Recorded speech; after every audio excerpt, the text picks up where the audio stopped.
Hello, everyone. Welcome to Adobe Live. My name is James Bonanno, and it's a pleasure to be back here a few hours after my stream this morning. I'm so excited to be joined today by someone who probably doesn't need much of an introduction in this community, Justin Odisho, here for our Motion Spotlight today. If you were here for video and all things Premiere, buckle in because it is going to be a really exciting stream.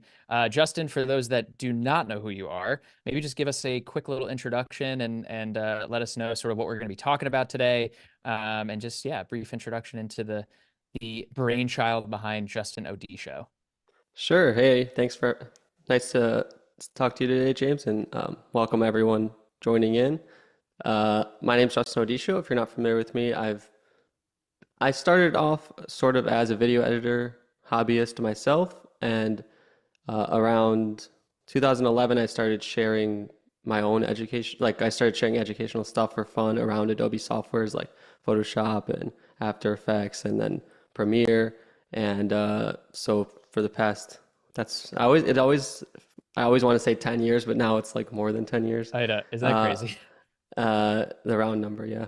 But for the past over 10 years, I've been sharing, I've made over like 1,000 educational videos, helped tons of people all around the world learn video editing through Adobe products, and also been able to work on lots of cool video projects myself on the editing and YouTube side of things. So yeah, that's a little bit about me. And today I was looking forward to share some of that journey and experience and some of the change and trends I've seen with editing, where it's been, maybe Yeah. what's going on right now, where it's going, and maybe we can dive into Premiere too and show some cool features that I've been liking.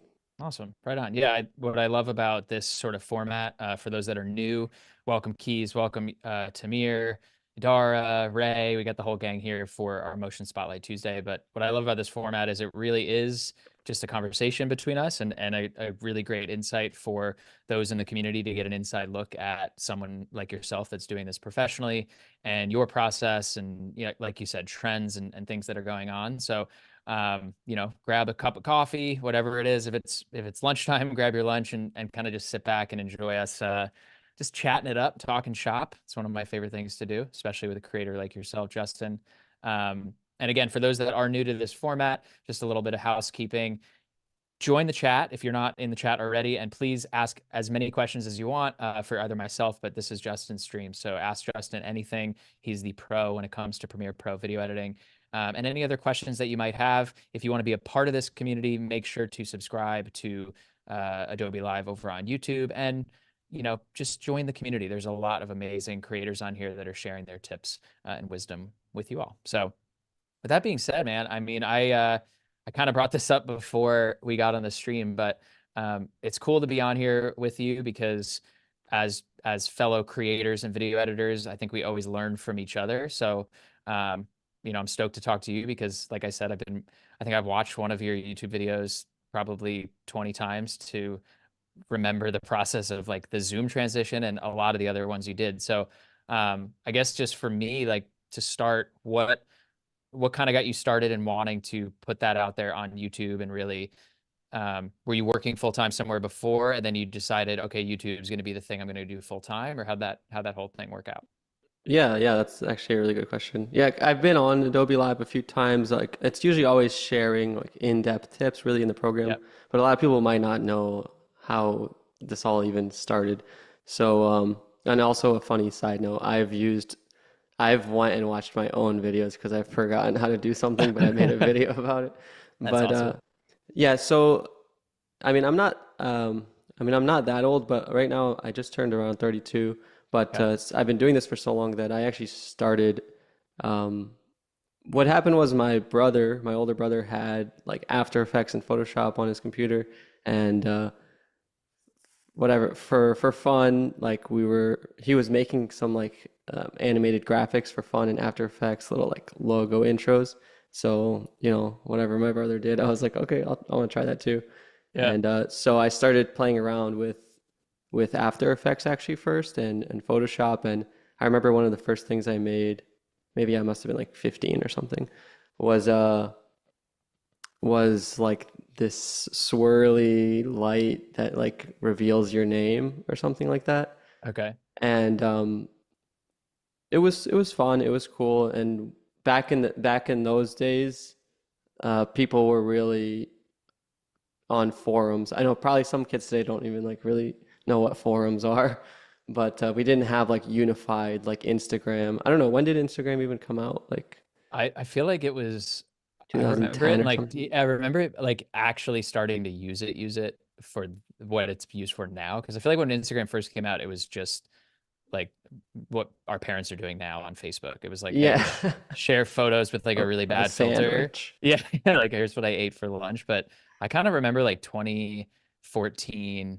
or something like that, like taking it more seriously and sharing work on there, which is probably around the time maybe that you started doing that. Yeah, and basically back then on the internet, like there wasn't even YouTube, honestly. So what's YouTube like 2006 or something? So Yeah. this is like 2004, 2005-ish, and so back then, if you wanted to share stuff around an interest or a hobby, you don't go on Reddit or YouTube. You just go on like websites that are specifically dedicated to like guitar.com, and then Yeah. Yeah. everyone's like on their forum discussing their guitars. Yeah. And so I was on different like forums where people would make stuff in Photoshop and share them, or like music forums where people there would always be like a creative section where people would like want some designs or graphics. And back then there still was educational content, but it was more in like a written blog form, like step Mm. by step blog posts. And I remember even following some of those, like people would post like how to make bling text in Photoshop, and they would just drop it in like a blog format. Yeah. I think one of the oldest like guys I can remember in that kind of space is Andrew Kramer, Video Copilot, Yeah. which I'm sure. I was just gonna say that sounds like very that video copilot era where he was just like everywhere. Yeah, and I know Adobe's I think worked with him. I think. Anyways, but yeah, he is like a really OG because I remember seeing like taking inspiration, not like full because I can't even do the stuff he does today, but just the fact that he was, selling cool plugins and sharing cool educational stuff. Um, it wasn't quite YouTube yet, but maybe that planted some kind of seed in my head Yeah. in one way. And then it's such a long story. I'm kind of losing track. Get me back on track now. So the forums. Oh, Yeah. and Yeah. and then YouTube. So yeah. So so that there's how I started as a hobby, and I was making. It's almost It's like not a Tour de like France something really. of that. Like Okay. Yeah. Yeah. yeah. And so I made a bunch of posters in Photoshop, and then people would want like artwork for their music and stuff like that. Yeah. Um, so yeah, I guess you could say I was an accidental freelancer slash hobbyist as like a teenager kid, and then that's when YouTube came out in like 2006, 7, and another big part of this is like the gaming culture. I mean, I don't Yeah. really play video games anymore. Did you ever used to play video games? Way back in the day. My brother is like the gamer, and so when we get together and play games, he just whoops me in every single thing we play. But I got out of it a little bit, but I miss it sometimes, you know. And that culture is enormous. Right. And actually, even today, like on YouTube, some of the biggest channels and biggest media things are revolving around gaming things, Yeah. gaming content and whatnot.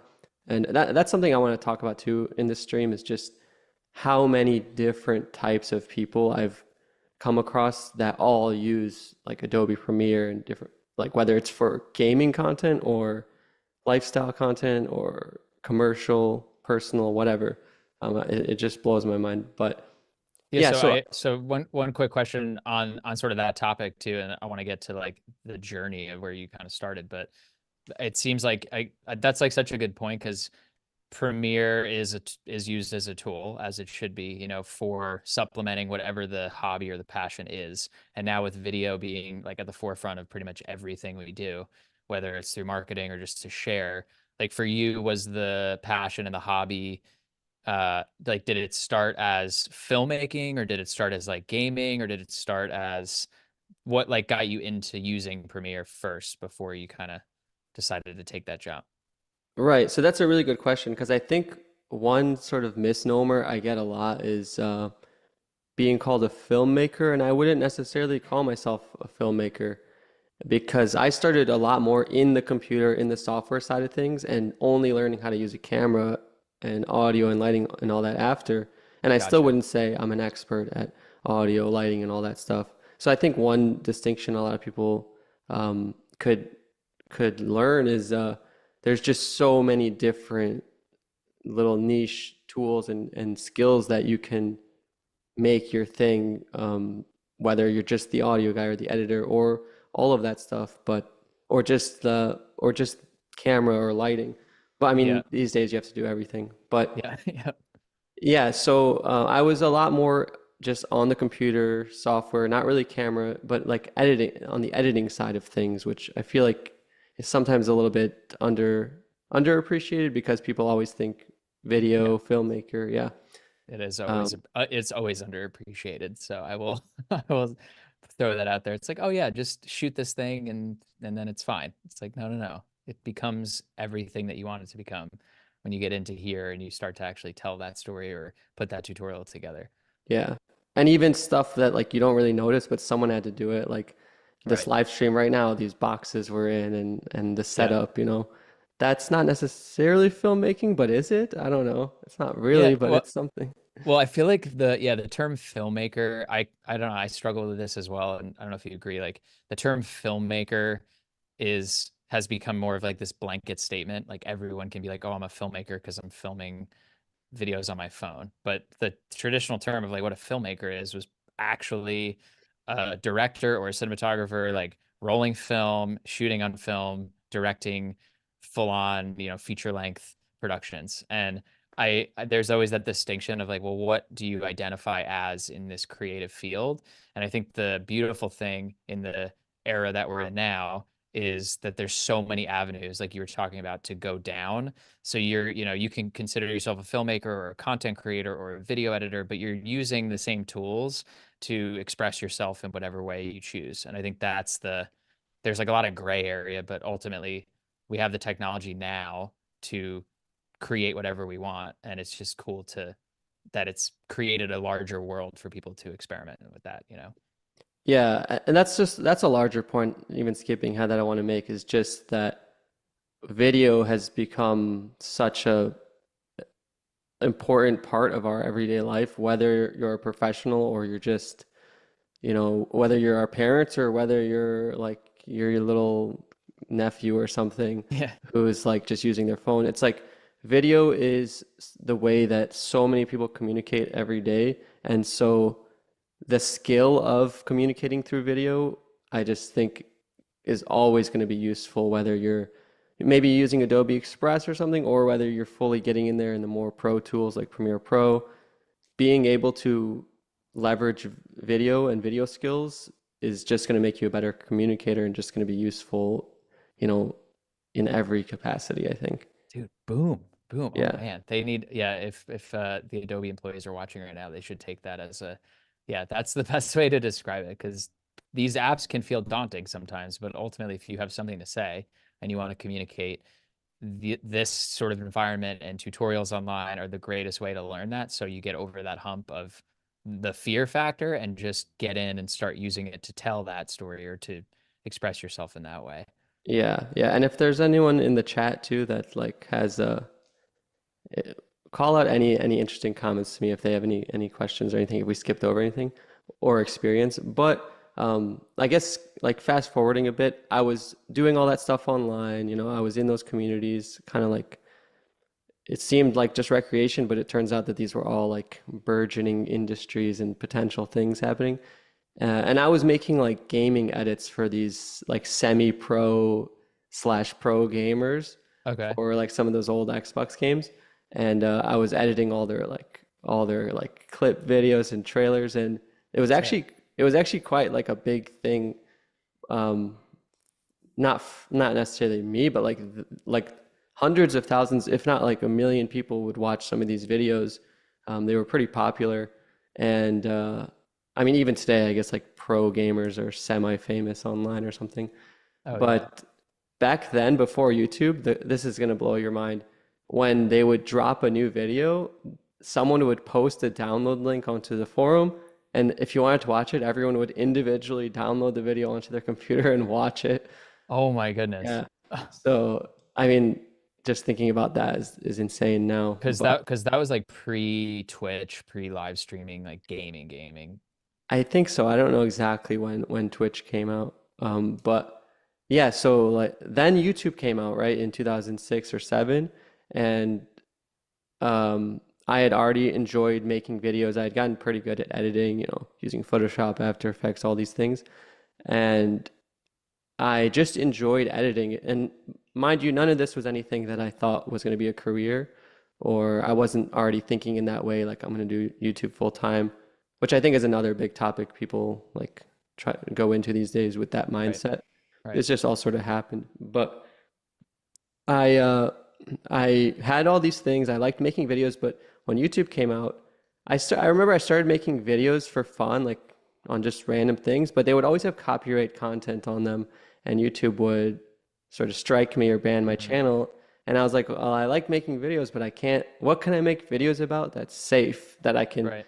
make videos about and post and it's safe, not to make money or anything, just so that I can have the experience of, sharing content and, seeing people comment on it and engaging.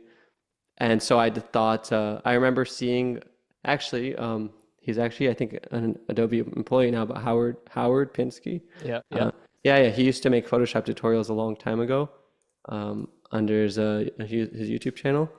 And I remember just seeing him. Maybe there's a few other random things, but I was like, well, it seems like educational Photoshop content is like a safe thing, and his videos were like funny and cool. But I was also like, well, I could also show like I have some skills in Photoshop. I could show how to do X, Y, Z. I think the first Yeah. video I ever made was how to put a tattoo onto someone, or also how to remove a tattoo on someone's back.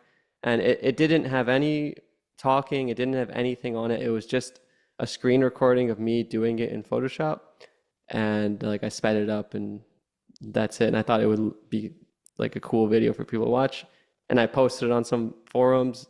Maybe Reddit was around already by now, but that was my first how-to video, I guess. Very primitive version of it. And I didn't like have a grand plan or anything. I just enjoyed sharing and making content.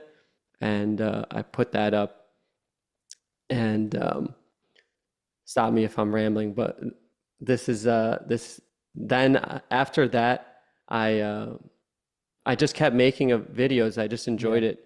Like I think the first videos got a few thousand views or something like that. And then I maybe it was a random comment or feedback. Someone said, "Why don't you like tell us how to do it or something?" So the next time I used my microphone, and I was just using my built-in Like desktop camera. Mac Yeah. mic.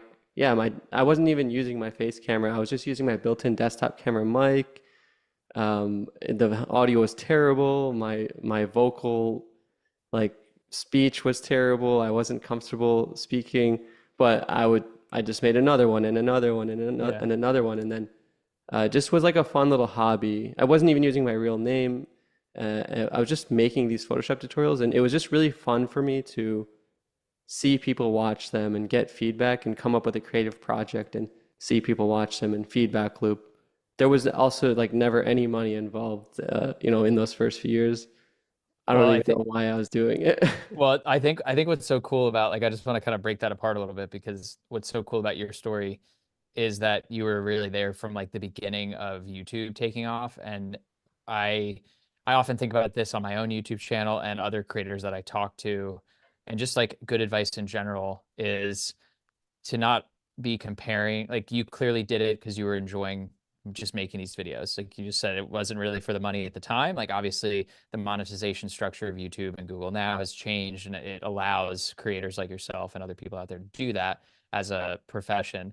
But to start, I feel like the younger generation or even people getting into video editing now look to people like you and can either get intimidated because they're like, well, I don't want to start because there's already all that content out there and somebody else is doing it. And I think you would probably agree, and I would make the argument that if anything, just start and like keep making another one and another one and another one because it's that person's own unique voice, the same way you have your own unique style and voice to just start. and do it because you're enjoying the process. If you're not, then it turns into a job anyway. And we, as creators, like we all got into this business as freelance or working for ourselves because we enjoy it, right? Hmm. Yeah, and I'm sure you have a similar story of kind of like, freelancing. Maybe you like camera stuff for fun, and then somehow there was some long journey, and then somewhere along it you decided to um, turn it into some kind of business. And this I feel like one mistake maybe younger people or just starting out beginners do is they decide that they want to be a YouTuber or TikToker or Right. something, and that's how they attack it rather than like it being a passion project. Which it's Yeah. good to have a plan, but and I said the word TikTok, that's another thing. Yeah. Sometimes it's good to have a plan, but sometimes like you don't know what's coming. Yeah. Yeah. TikTok is a relatively new platform, and like 5 years ago, people weren't thinking I'm going to become a TikToker, but Right. now there's people that are sharing their journey on TikTok and they've taken off somehow, but they didn't know TikTok No, was no. coming or Well, whatever. So and I think the biggest lesson in all of it is, and I'm constantly trying to find this in my own work, and it seems like you are as well, like figure out the message or figure out what it is that like you want your identity to be online as a creator, and then just let the platforms like dictate maybe what you tell differently, like because what I'm creating on TikTok is not going to necessarily be exactly what I'm creating on YouTube. For you, creating a long form tutorial like you do will do really well on YouTube because that platform fits it. But you might not take that 6 minute video and put it on TikTok. It may be, well, let's try to find something a little bit catchier and different. And I know this is something that I kind of wanted to get into a little bit. I feel like it's a good transition point, but like the landscape of where media in general is today and where it's kind of going. Like how has that influenced where you got to with YouTube? If you're just joining us for the first time, Justin Odisho, please go and subscribe to his YouTube channel. You will not regret it. I think you have over 1 million subscribers on there, right? Like somewhere in yeah, the I region of that. finally crossed that nice milestone like That's a a big, year or yeah, two that's a big ago. one. Well, congratulations. I mean, that's a Thank you. huge deal. Yeah. So subscribe to his channel, and he has countless tutorials. But I guess the question that I have is, how has your like method of what you're sharing and what you're creating changed with the introduction to like Instagram Reels and TikTok and YouTube Shorts and whatever else comes next? It gets like to be a little bit cumbersome. So what do you do to add to it, but not like burn yourself out on it? Yeah.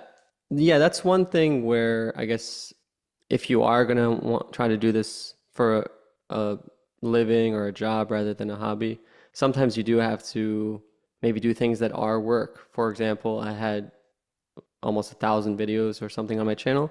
I went through that whole catalog and I just started converting the ones that made sense into short form content. Hmm. And it's not like short, I guess there's definitely that segment of people that are like short form content is evil. Like, no, no, like go back, turn back, you know? But I went and I made hundreds and hundreds and hundreds. I think I have like 400 short videos that I cut down from my long videos, Wow. which I had to leverage. Like, well, I enjoyed leveraging some of the new features in Premiere that we're going to see. But uh, it's not that I necessarily enjoy making short form content over long form, but it was more of like a practical decision. But yeah, Yeah. it seems like you have to be aware of where things are, and like you said, vertical short form, as much as you might hate it if you're coming from the old landscape, Yeah. it is kind of where things are right now. So Yeah. it's useful to try to it's always useful, like I said, to be open-minded and flexible and try the new formats, try the new platforms. Don't always write everything off, and even try some of the new features and programs. Yeah. Like Adobe might be trying out some beta features. Maybe some of them don't go in, but maybe some of them end up being really useful. And it's always good to see, what's being developed and I keep re your I remember like having that slight reluctance to wanting to shift from 16 by 9 to 9 by 16, as I'm sure a lot of other people did. And I went the more traditional route. I went to film school and worked in TV and video for a long time. And like natively everything was just, yeah, shoot it here because if we have to crop it, we have all this information and we can do that. And I remember being on a client job for the first time, and it was everything needed to be shot on a gimbal, but they wanted it all natively 9:16. So I had to like calibrate the camera vertically, which I'm like, I do not want to do this, because if you ever want to use this again, like you can't add to it, you can't crop it in. Hmm. But I think there was like a turning point in my brain specifically for that. And I think everybody, like you're saying, just needs to be able to adapt to it. And it may be a little bit scary to change, but if anything, I've started to realize that it just gives you, the creator, more avenues to express yourself slightly differently. So for all the shorts or all the videos that you cut down, the beauty of that is the retention rate for anybody watching videos is so short now that someone can learn almost the exact same thing from you that they would learn in a 10-minute tutorial in 30 seconds if you edit it that way. And you've now just reached like two different audiences, which I think is amazing. Yeah, and there's been videos that I've taken the long form video, turned it into a short, and it reached 100,000 new people that never seen it, and then Right. they can go watch the long form videos. So it is it is a really potentially powerful tool. And I do want to say too, if you are an aspiring creator or a current creator, like you were saying, James, things are so there's so much more people online and things in demand now that there probably is still even more demand now because there's so much short form for someone to do some long form different content, or Yeah. a Yeah. 5 hour long podcast or Yeah. something like Yeah. for Yeah. Joe truck Rogan, Joe drivers. Rogan does it every day, and like Oh is yeah. some people sit there and listen to him for 3.5 hours, and I'm like, I don't understand why, but I get it. So Yeah. yeah. So I don't think people should ever be afraid of, like, no, like, only now, like, Adobe's launching this new like AI feature that automatically turns, actually you were saying you can't use the vertical video Oh anymore, yeah, but I the cool know. thing is, like, there's the generative expand. Like, I've done a tutorial where you take the generative expand in Photoshop and you expand your vertical video to be wide again. I mean, who knows what we will or will not be able to do with some of these cool features that are coming out. Yeah. So Yeah. yeah, but yeah, I mean, to make a longer story short, essentially, after doing it for a hobby, I built up a small, you know, following on this YouTube channel, maybe 10, 20,000 subscribers or something in the first couple of years. At somewhere along my life, I was in college. I was trying to figure out what I actually want to do, and I decided somewhere around 2017 on my right before I graduated, to try to give this online video business model a real shot. And I just worked at it every day, making videos every day. And I got a little bit lucky too, like right time, right place around 2017, 18. It seems like everyone wanted to learn how to make videos, and all of this stuff was happening at once. It And was like the OG Peter McKinnon era of like yeah, everyone doing, and I remember seeing you like in suggested videos at that time, because that I remember watching videos that I'm like, wait, now YouTube has these really high quality videos that didn't really exist before. yeah, and it was like a little Wild West gold rush Yeah, of yeah. video. Everyone wanted to make video. Everyone was exploring these things, and uh, yeah, it just sort of took off. And I've been really fortunate, like I said, to be able to meet so many cool creatives like yourself that come from different backgrounds. Like, you went to more traditional film school, and all around the world too, all around the US, all around the world, meet different people. And it has blown my mind a little bit just how many different people these simple educational videos I've made have reached. Whether someone's like, for example, one of my colleagues or friends that I've met on YouTube, he does the live visuals for, if you go to a music concert and in the background there's like some cool text Yeah, flying yeah. around. He'll DM me and say, like, check it out, I just used your like distortion effect idea for like this visual thing that's going to be playing Oh, at this sick. thing. And like, that feels pretty cool to me, because someone who started just as a hobbyist, it's almost like I kind of have my hand a little bit in something cool that a bunch of Yeah. people are going to go to a concert and see.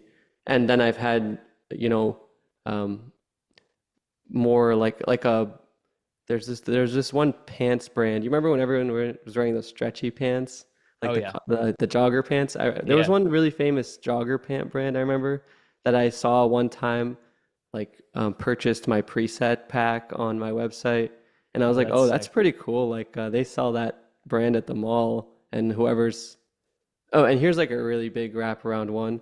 I used to work at a gym, like it's one of those big multinational chain gyms. And one time, one of their marketing social team guys DM'd me. I had posted something about how I used to work there. And he's like, hey, man, like I actually work there right now doing social and I use your effects all the time on our social stuff. Oh, that's sick. And it was just like a really cool 360 moment because I was like, that was one of my first jobs. And now I'm sort of like, in a way, helping their Yeah. like Yeah, you're media. like you're in I mean, yeah, you're definitely influencing what's happening, which is I mean, again, probably something that you didn't realize you would see happen however many years later, but it's a really cool Yeah. way to look back and be like you've put a lot out there. And I Yeah. kind of had a question because you talk about like brands and you talk about people like that reaching out to you. Like for you when you made the shift and decided, okay, I'm gonna give YouTube and the digital media space like a full-time go, was there ever a point where you're like, I'm gonna do YouTube like 60% of the time and by putting all these videos out there, like maybe I'll have brands reach out and I can work with brands, or was it always I'm gonna just spend 100% of my time and like monetize my channel and grow that? I still had a part-time job and I was still going to school at the same time, so it Gotcha. wasn't um like doing van life and gonna like Yeah. just really try this out, which those are some cool channels too. But I was it was more like I'm gonna give this a really, really good effort while still like doing my school stuff and working part-time to pay for the school stuff. Sure. And if it doesn't work by the time it's time, I don't know, to magically grow up. I don't know. Like Yeah. I Yeah. went my whole life just always following the next step, and then by the time you're going to graduate your schooling, that's the first time where it hits you like, okay, like now there's no path that all those paths are set out and suggested in front of you, but Right. now it's like, what do you do? And I sort of had a panic moment and wasn't sure if I could see myself doing. I don't know what I was going to see myself doing, but that's why I looked to see what I enjoyed doing, and it all sort of hit me. And then I did attack it with a plan of, you Yeah. know, I can monetize this way, maybe I can make a digital product, which I had experience already doing from those freelance days. And like I said, also right time, right place. But yeah, Now, it's not. what, Go sorry, ahead. not to cut you off, but like just while it's top of mind, like a follow-up question to that is, you know, we you look at the positive of doing that and like going off on your own and the journey that you've been on. Was there ever a point where you felt like burnt out on that decision? And like, what did you do to sort of overcome that burnout if you did feel it? Oh yeah, I mean, doing YouTube for so long, I've there's been many times where I've taken a year break or um, yeah, sometimes I regret them because I'm like, oh man, if I would have just worked straight through that period of YouTube, Yeah. I would have 20 million subscribers. But Yeah. I I definitely suggest anyone out there who's making videos constantly. I mean, it's a creative task, but also it's a technical task too. You're in there pressing buttons and making sure settings are right and cutting and organizing. So I definitely um, have experienced burnout, and whenever I did, I sometimes would take a break, explore some other hobbies, and then also check out other inspiring people like yourself or like you're saying Peter McKinnon or just you'd see someone doing something really cool and new and fresh, and then after you recharge, you go for a walk or something, and then you feel inspired again Yeah. to Yeah. create, which I think is cool. Like Adobe Live, for example, doing these spotlights maybe might help recharge someone else out there who's looking for some kind of spark or Yeah, going through yeah. burnout. Well, and it's such a, like you said, the Wild West or the gold rush of like the YouTube days. I think we're all as creators here, on not just us as content creators, filmmakers, video editors, but every creator in this space is going through a phase where more people seem to be working for themselves, which I think is an amazing thing, for just the flexibility and the freedom that you can have by doing that. But in at the same side of the coin, like, it also creates so much pressure on yourself because now you're the one carving whatever path is going to exist because you put the work into it. And I try to tell other friends that work 9 to 5, that's their path, but it's like the freelance world of you creating YouTube videos and being on here, and it's like a 24-hour job because you're constantly thinking about, well, what's the next video going to be? How do I make this thing better? And for tipped videos like you do, one thing that even I run into when I'm back on here on Adobe Live is like, well, do I have enough knowledge to share? Like, at least I feel like I'm constantly doubting, how much do I have to share? Can I always go into this bank of stuff I've done, or do I have to then lean on other creators to learn from what they're doing and then teach it in my own way? Like, do you find that you ever go, man, I'm like kind of out of things to teach right now? Yeah, I one really helpful tip, and other people could steal this, is I just keep on my notes app. I just keep a running list of whenever I, see a TV commercial or see something cool in a movie or just something pops in my head, I'll write it down. Or someone asks me a question, how do you do this? I'll write it down. That way, if I am feeling burnt out, I have like a long list of, Yeah. inspiration and ideas. And the other thing I'll say is sometimes don't be afraid to teach something again in a different example or a different way, because not 100% of people that follow you or watch you have seen every bit of your catalog or story. So don't be afraid to keep introducing yourself through Right. your content, or do things more than once.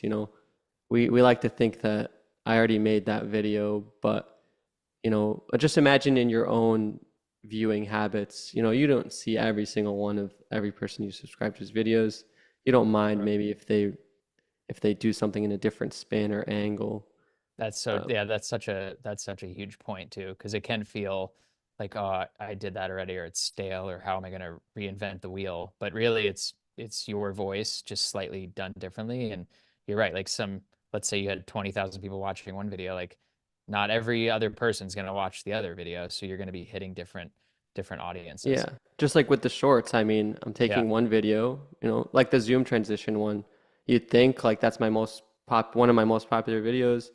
Everyone's seen it already, but I turn it into a short, and a whole new audience of people have seen it. Also, sometimes it's hard as humans, actually. I don't think we're built to understand, the numbers that happen on social media. Like you were Yeah. saying, like all of a sudden, I mean, even 20,000 people, even like 200 people watching a video, we're used to that number. But, if you go to a room of 200 people, you're gonna have Yeah. stage fright. You're speaking in front of Yeah. them, and it's hard to wrap your head just around how many people are out there.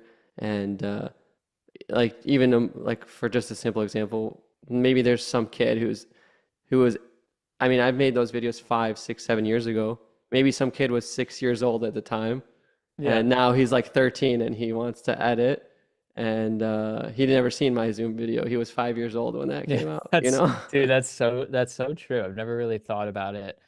I've never really thought about it in that context. Like, I struggle sometimes with, um like, the perfection habit of when I'm making a video. Like, it needs, I don't know, for me it needs to be this like cinematic thing that has to be perfect in every way. And I talk to my wife a lot about this because she's like, no, like, you have a lot to say, just put it out there, because other people aren't going to look at the intricate cinematic shots that you have. They're there for the value, or they're there Hmm. for whatever that tip is at the time.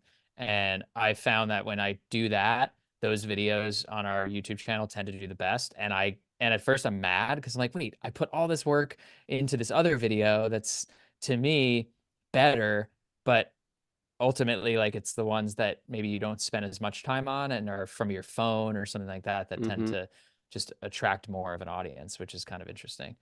Yeah, it can be frustrating sometimes. The one that you almost didn't post ends up being the most viral. Yeah, The yeah, one that you thought was going to be the best one ends up no one watches it. So it just speaks to, consistency and putting stuff out there and not being always so self-conscious or, right. you know, afraid of what the response is going to be. You can't control the response, but you can control being creative, working on your craft, sharing and trying again. That part you can control. Absolutely. Um, well, I mean, I could just sit and chat with you all day Yeah. long here. I think we probably could.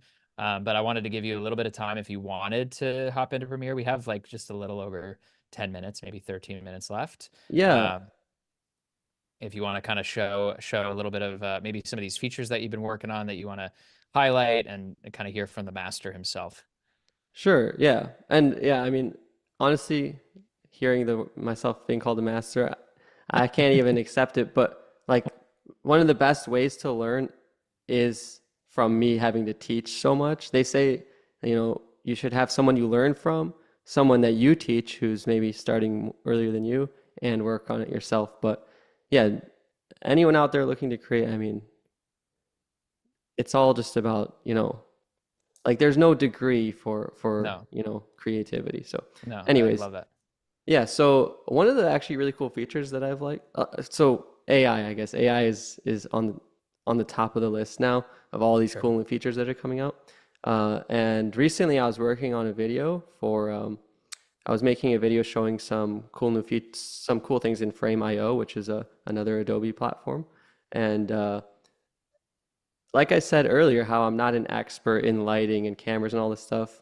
Um, when I have natural light, I like to use it because I'm not really good Yeah. at setting up a studio light as of now. So I had some good natural light this day, and unfortunately, as soon as I was doing my take, sometimes I go over and over. This should be like a 1 minute video, but this is 14 minutes long of takes.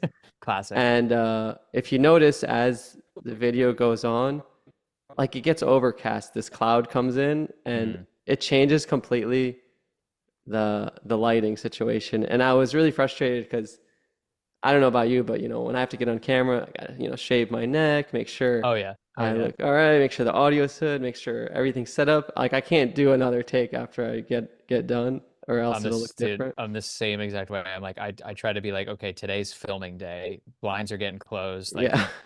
yeah, I'll shave. I'll actually do my hair instead of put a hat on. So I'm with you.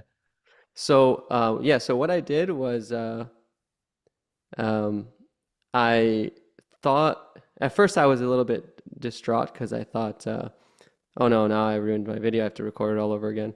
But I thought maybe I can use this like the match color tool in a cool way. So there's this tool in the Lumetri color panel called Match Color in the color wheels and match. And if you open comparison view, you can pick a reference frame. So I'll pick a reference, like, when it was sunny out 10 minutes ago, and then my current frame when it became overcast. And then you can see directly side by side, the difference.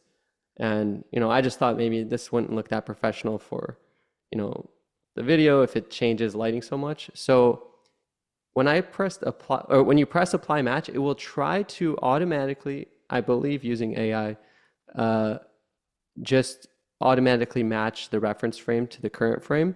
And if I turn that off and on, you see it does do a decent job. And then I was going to go into the basic correction sections that are already there and play around with the exposure. Oh, the problem is I'm editing both clips, the reference frame and this. So Oh, right, I will because you got add. to split that. Right. Actually, you can go into your source monitor by double clicking, and you can I think pull a reference frame from there too. But or maybe I'm wrong. But let's say I'm working on the actual clip I want to edit, and I go to the color wheels and match. Now, yeah, so now it's only hitting the one. So it really does bring them quite a bit closer from, I don't know if you can see that so good, Yeah. but Oh yeah. Oh yeah. yeah. And then I thought if I could just get it a little bit closer, so I opened up like the vignette and the basic correction, and maybe I increased the vignette a little bit, and maybe I increased the exposure a little bit. And I think because I didn't want my face to get like too over highlighted out, I just added a mask on that effect and feathered it out. So in the effect controls, I went to the lumetri color effect that I just applied. I created an ellipse mask by pressing this circle button. You can already see that little circle. I inverted it so it's more just hitting the wall in the background. And I feathered it out a little bit and I expanded it. And I just sort of um, tweaked it like as good as I could so that now, I mean, we went from this dark Yeah. overcast look to I made it workable, so I didn't have to reshoot the whole clip. And that's like what I was saying about some of these AI tools and features and the work of editing. I love that some of the tedious work is being made easier while we're still being allowed to be creative and ultimately make the video that we want. And I something love like that. this, yeah, I think I probably sat there and fiddled with it for a good while, but the basic idea was I was able to get away with not totally reshooting. And when I cut it down to the little minute video that I needed, you could hardly tell if you're not Right. paying close attention that it's dramatically different. Well, and So, you were cutting away to other clips as well, right? Or was it just talking oh about yeah, it? there was B-roll involved. I Yeah. mean, yeah, there's always plan B. I could just like use some B-roll or something, but this really helped. And features like this auto match really makes it easier rather than having to go in there with the red, green, blue, or the curves and trying to get in there exactly. Even though you probably could do it, maybe It's a cool, even. this is a cool a cool use case though of how Hmm. to use color match, which I haven't really seen before because normally like I'll use this if I'm color grading three or four different cameras together or cam like colors that are shot in different environments, which are always going to be different. But it's cool to see you take the one clip that you actually Hmm. shot and match the two of them together, even though they're the same clip. I think that's pretty sweet. Yeah, yeah, and that should just probably be a testament to everyone out there to, you know, maybe learn audio and lighting and all this stuff. But if not, like you can always hack it in a cool way. But another really useful one, I honestly going on the same clip here. Uh, like I said, so lighting, if I can just use natural light, I'll try to do that. And even audio, I got a nice shotgun mic, I got this nice microphone. But when it comes to having to put the shotgun mic on the camera, if you're not like 2 feet away from it, sometimes it doesn't sound as Yeah. good as it can be. Or, here I am, maybe you don't have a professional studio, my refrigerator's burping in the background, Yeah, yeah. and, there's some noise happening, or like someone's mowing the lawn outside and I couldn't retake it. Then another really useful one that's new, and honestly, probably one of, I'm going to say one of, but maybe my favorite or most used new feature Yeah, I is agree. this enhance speech feature that has come out in Premiere Pro. And if I highlight any audio clip like I'm working on here, first of all, they revamped the whole audio, like the transitions. You can just literally click and slide on them now, and it automatically tags the clip as dialogue or music. It's pretty cool, some of the stuff they've been doing. But if I open up the essential sound panel and just press enhance, then it'll automatically just start processing this clip. Depending on how long it is, obviously, it might take longer or shorter, but I found it's relatively fast. Uh, and also any excuse to, get up, have a coffee because you're like, I know. I'm And then working, then it happens like too fast. That's what I do at like render an entire project. And I'm like, all right, great, time to get up and stretch my legs. And then it's done. I'm like, okay, no more procrastination. I must continue. Yeah, still feel like you're being productive, but you're Yeah, yeah. having a sandwich. But Yeah. yeah, you just hit enhance speech, and it automatically uses AI to clean up your audio. And I swear it sounds really good. You can go to my Instagram and see some of these videos I've made. And usually I don't crank it all the way up to 10 because maybe then it can sound a little bit not like my voice. But just somewhere in the middle, even if I just add a little bit, like one or two, it really does help clean up the background noise because Yeah. I'm not a pro audio guy. And it really does help sharpen and crisp up the audio there. And it's just a little thing, but for making videos for brands or even for the public, I've heard somewhere once that, people will watch a potato quality video as long as the audio is really crisp. Yeah, that's They true. won't watch like the most 4K HD video that's like noisy and buzzing and poor quality, you know? Yeah, yeah, I So completely agree with that. No, and I think what's great about that tool is it just feels like it does a really great job pulling like any kind of echo out of anything. And before this tool existed, it was always having to add like denoisers and pull like EQs down and put like multi-band compressors. And it gets so cumbersome and confusing for someone who's basic or just trying to get in and like clean up audio that they shot on their phone. I think it does an amazing job on like phone audio too. yeah, that's actually a huge point. I'm using like actually a real microphone and cleaning up, but the real point is, what if you're just using your phone and you don't have Right. all these tools? And yeah, that one really helps because some of those EQs are really wizardry. It's Sure. All right. And Well, yeah, yeah, I didn't even notice, Justin. We're in like full on edit creative flow mode, but I yeah. think we got a couple minutes left here in the stream, and I just wanted to give you the chance to kind of leave with maybe one piece of advice that you'd leave for other creators. Again, you went over so many just amazing like life lessons in your journey, but what's like one piece of advice you might leave creators that are just starting out to kind of get them motivated to take that same step? Sure, yeah. Yeah, it's been awesome. I know we could burn through hours here. We If could. anyone wants, like, if you're really enjoying this technical dive, definitely check out some of the previous lives I've done with Premiere. There's been, just straight hours of in the program, nice technical stuff. And also, you can always go to my YouTube and check out hundreds of videos on all this stuff. But as far as anyone out there that's creating, a great tip is I think just try to do something you're passionate about and don't be too self-conscious on if you only have your phone or you don't have the best camera or actually, here's my main advice because I actually wrote this down. A lot of times we think like, oh, how did they do that? I don't know how to do that. 90% of every cool or crazy effect you've seen, it's usually just some kind of preset or just some automatic Yeah. button or just some little hidden thing that you just don't know what tool it is.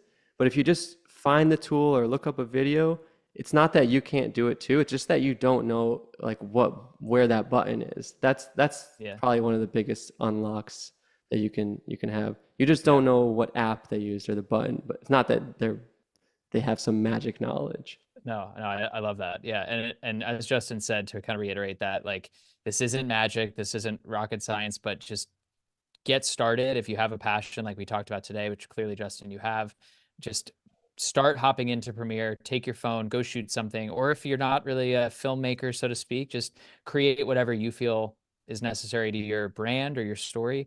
And again, there's so many resources on Premiere Pro specific. Justin, again, I'm going to plug your YouTube channel because if you head over to Justin Odisho's channel, there are like thousands of videos on there and here on Adobe Live. So I know we're kind of running low on time here, Justin. Thanks for chatting with us for the last flies by last hour. And look forward to having you on here in future videos. Awesome. Thank you, James, and thank you everyone for watching. Yeah, thank you everyone. Stick around. There's some amazing content coming up the rest of this Tuesday. But for now, I will see everyone later. Take care, guys.